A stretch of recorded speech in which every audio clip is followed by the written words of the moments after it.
Well guys, I have a bit of a confession to make.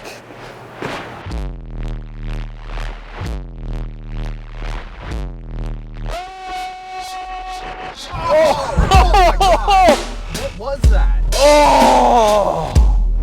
I may have screwed up the Dobinson test in shock value.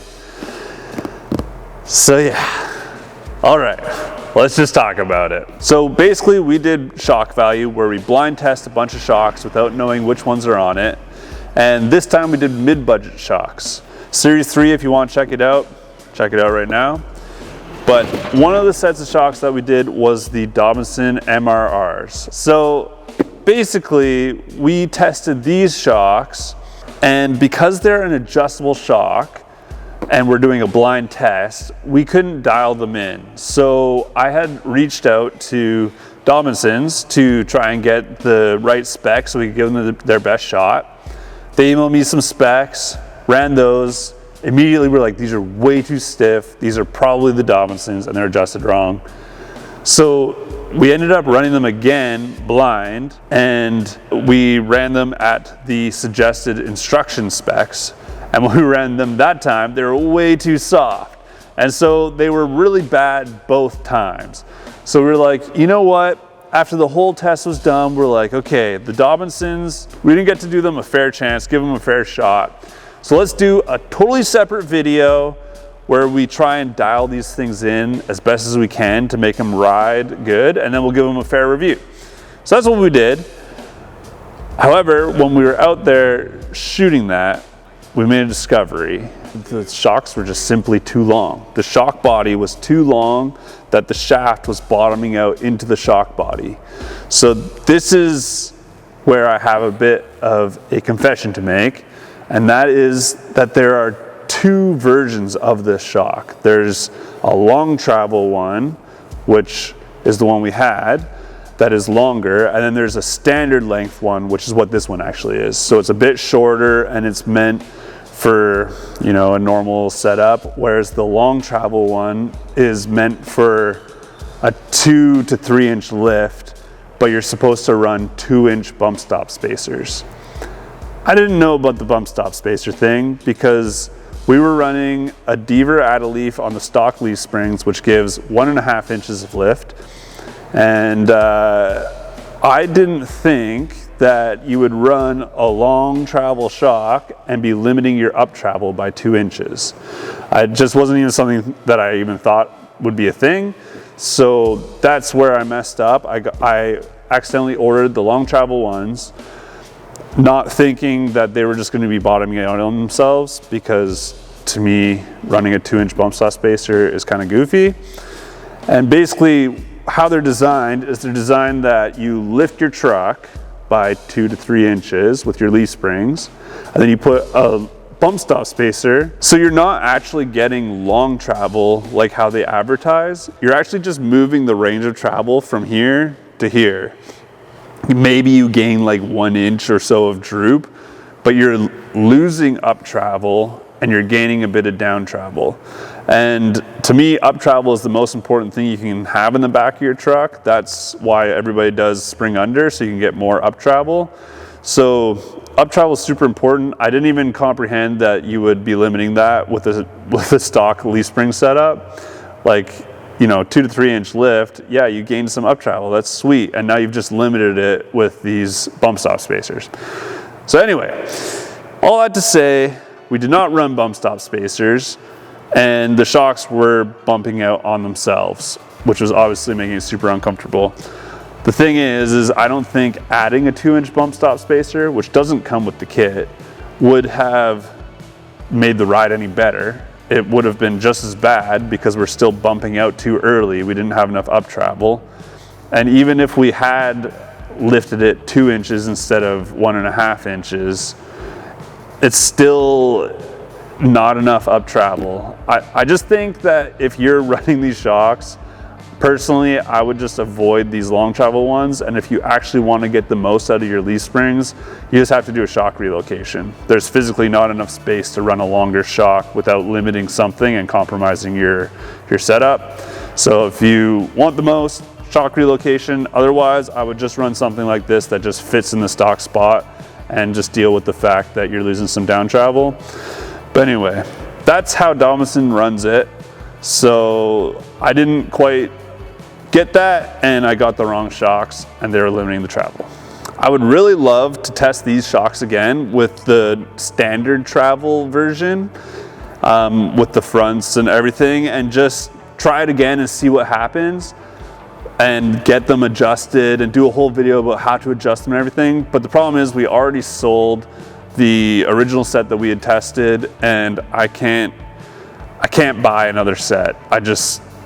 These videos, unfortunately, I just can't buy another set. So if Dobinson wants us to do another video, I'd love to do that. We'll like do a whole video going through how to adjust them and everything.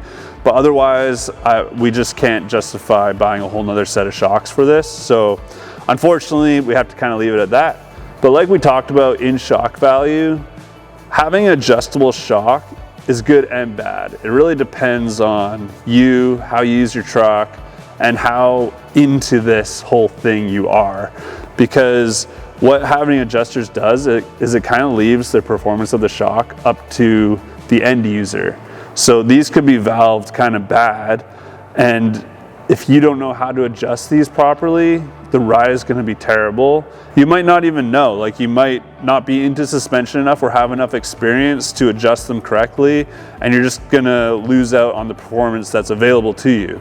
So that's the problem with adjusters. And if the valving in the shock is way off, it makes it really hard to adjust right. So, you know, for me, I prefer to start with like a very solid tune in the shock and then do fine minor adjustments with this. Whereas these are kind of set up that they have huge range of adjustment, which is sweet that the adjusters really work, but it lets them, like, you can make these shocks way, way, way too soft for any Tacoma, even if it's totally stock. Though you can stiffen them up super stiff if you're running a lot of weight.